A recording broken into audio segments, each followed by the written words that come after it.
Blockage हो तो क्या करो, लौकी का जूस, 7 पत्ते तुलसी के, 5 से 7 काली मिर्च डाल करके पी लो, हार्ट की ब्लॉकेज खत्म। और यदि बीपी है तो काली मिर्च डालने की जरूरत ही नहीं, खाली लौकी का जूस ही पी लो, बीपी ठीक, कोलेस्ट्रॉल ठीक। अब कोलेस्ट्रॉल की दवाई खाते हैं, बीपी के लिए दवाई खाते हैं, हार्ट। फिर एक और बीमारी है हार्ट की, उसका नाम है टेकिकार्डिया। टेकिकार्डिया की प्रॉब्लम, हार्ट की पल्पिटेशन बहुत तेज होती है, वो भी ठीक हो जाता है, पल्पिटेशन बहुत हाई है। एक हार्ट की और बीमारी है, इसका तो एलोपैथी में इलाज ही नहीं है, इसको बोलते हैं इजेक्शन फ्रैक्शन का कम होना, हार्ट रेट कम हो जाता है उसके अंदर। इजेक्शन फ्रैक्शन कम हो गया, और इजेक्शन फ्रैक्शन 60 होना चाहिए। हृदय की कार्य क्षमता को मापने का एक पैरामीटर है, मापदंड है, उसको बोलते हैं इजेक्शन फ्रैक्शन। वो कोई इन्फेक्शन नहीं है ये इजेक्शन फ्रैक्शन हार्ट का रेट जो है वो उसकी कार्य क्षमता मापने के, वो 60 होनी चाहिए। वो आ जाती है 15-20 पर। एलोपैथी में इसका कोई इलाज नहीं, बाद में पेसमेकर लगाना पड़ता है। हृदयामृत खिला के, अर्जुन की छाल पिला के, लौकी का जूस पिला करके, प्राणायाम करा करके हमने 1-2 नहीं लाखों लोगों का इजेक्शन फ्रैक्शन ठीक किया है। हार्ट, अब हार्ट बड़ा हो जाता है, हार्ट इनलार्ज होता है, उसमें भी कपालभाति एकदम ठीक हो जाता है। कपालभाति अनुलोम विलोम करो, हार्ट इनलार्ज हुआ, नॉर्मल आ जाएगा। हाँ, चलो कर लो कपालभाति। कैसी कैसी बीमारियां, क्या क्या बताऊं।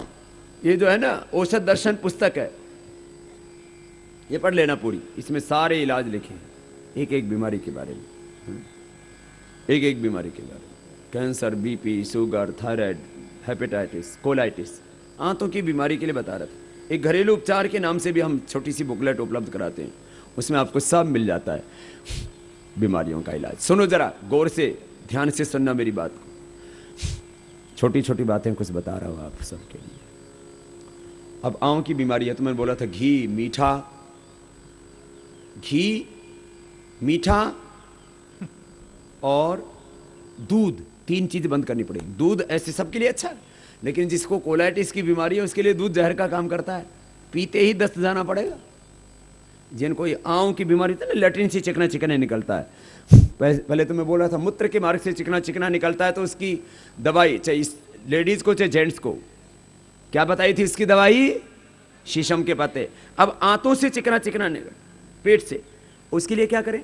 उसके लिए मैंने बोला दूध बंद कर दो, घी और मीठा बंद कर दो, छाछ का प्रयोग करो, लवण भास्कर डाल करके, बेल का प्रयोग करो। बेल पत्ता होता है ना, तो बेल का पत्ता वो जो है बीपी में और स्किन डिसऑर्डर्स में, जिनको पसीना बहुत आता है उसमें फायदा करता है, शुगर में भी फायदा करता है बेल का पत्ता। लेकिन ये बेल पत्थर जो लाल लाल उसका पाउडर होता है, वो 1-1 चम्मच सुबह शाम खाओ, आंतों की बीमारी ठीक हो जाती है। पिंडली दबा लो थोड़ा, और इसमें कुर्जारिष्ट पिला देते हैं, गंगाधर, बिल्वादी चूर्ण, शंख प्रतक मुक्ता शुक्ति भस्म के साथ और दे देते हैं। किसी किसी की तो आंतें इतने कमज़ोर हो जाती हैं, उसमें फिर थोड़ा अंजीर मुनक्का देते हैं, थोड़ा थोड़ा 1-1 2-2 चम्मच आंवला एलोवेरा का जूस पिलाते हैं।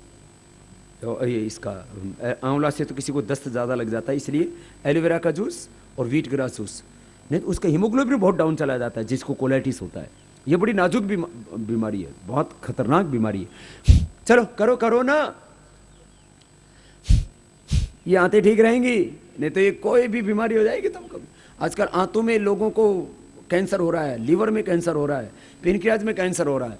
अब पेनक्रियाज में कैंसर कपालभाति करने वाले कोई नहीं सकता, लीवर में कैंसर, आंतों में कैंसर, ब्रेस्ट में कैंसर, यूट्रस में कैंसर, ओवरी में कैंसर, अब प्रोस्टेट बढ़ जाते हैं। बताओ इसके लिए क्या दवाई है? कपालभाति और लौकी के जूस में काली मिर्च मिला करके पियो और तुलसी, तो कैंसर तो ठीक होता ही उससे, प्रोस्टेट बढ़ा हुआ भी ठीक हो जाता है।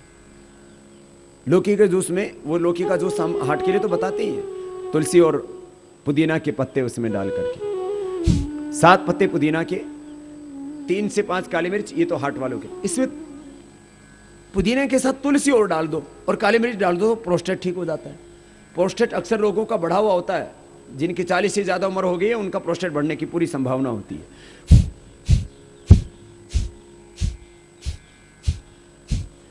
और योग करने का इससे बढ़िया कोई अवसर नहीं हो सकता।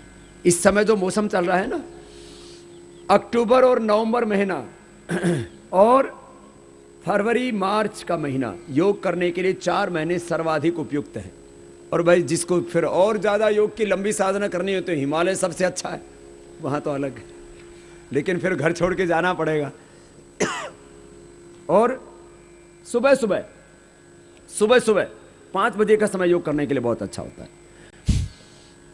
लेकिन बहुत से लोग तो सुबह सुबह तो शवासन ही कर रहे होते हैं, पड़े रहते हैं, इधर उधर करवटें बदलते रहते हैं, पादते रहते हैं।